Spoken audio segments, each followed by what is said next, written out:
אני בטיפול אצל יפעת רבינוביץ', והיא ממש הצילה אותי.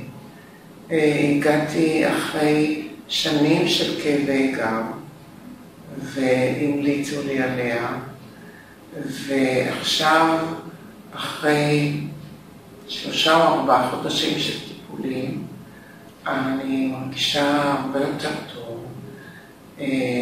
הכאבים פחתו, יש ימים שאפילו בכלל לא כואב לי, זה רווח גדול.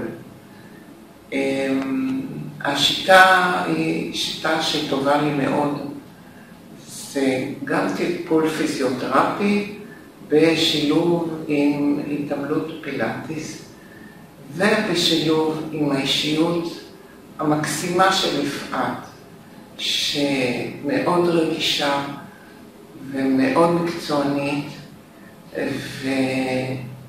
וכיף לי לבוא לטפל אצלה, ובעיקר מה שחשוב שנהייתי אופטימית וקיבלתי תקווה שיום אחד אני אוכל לתפקד נורמלי.